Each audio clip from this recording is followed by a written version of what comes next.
L'épigraphie, mode d'emploi.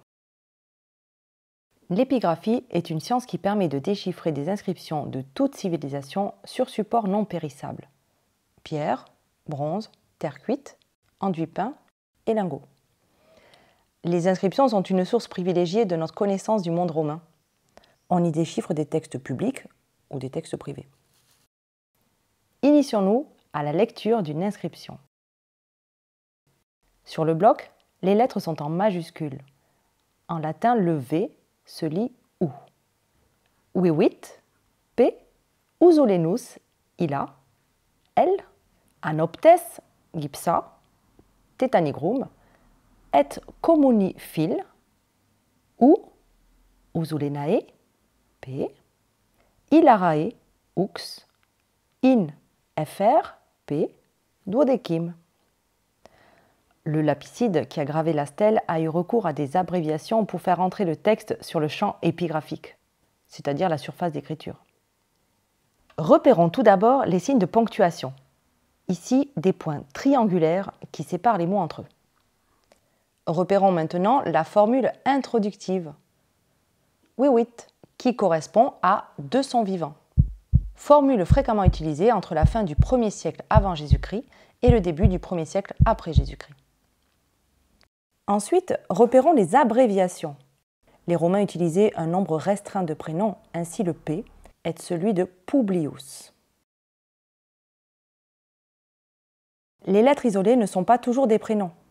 Le L correspond au mot libertus, qui signifie affranchi. Quant à FR et P, ce sont les abréviations de fronte et pedes, qui indiquent les dimensions de l'enclos funéraire, soit 12 pieds en façade, 3,60 m aujourd'hui. Il faut aussi repérer les signes particuliers.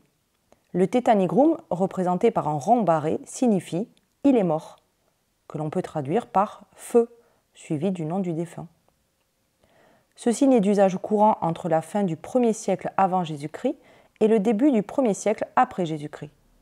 Comme la présence de Vivit, il est un indice de datation de la stèle. Enfin, déchiffrons les autres inscriptions.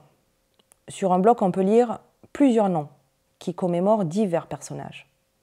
Ici, le premier personnage porte les trianomina, comprenant le prénom, praenomen, abrégé P de Publius, le gentilis, nomen, usulenus, le surnom, cognomen, anoptes. D'autres noms apparaissent sur le bloc. Illa, qui renvoie à Illarus. Ce nom accompagne l'abréviation L de libertus, soit affranchi de Illarus. L'étude grammaticale latine renseigne sur la relation entre les personnages. Pour communis, son fils.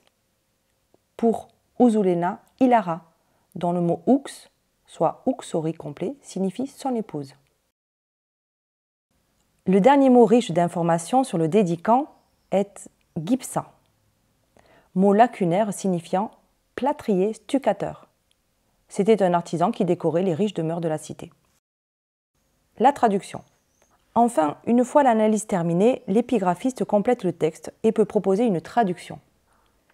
De son vivant, Publius usulenus anoptes, affranchi d'Illarus, plâtrier stuccateur. Et pour feu communis, son enfant. Pour usulena illara, affranchi de Publius, son épouse vivante.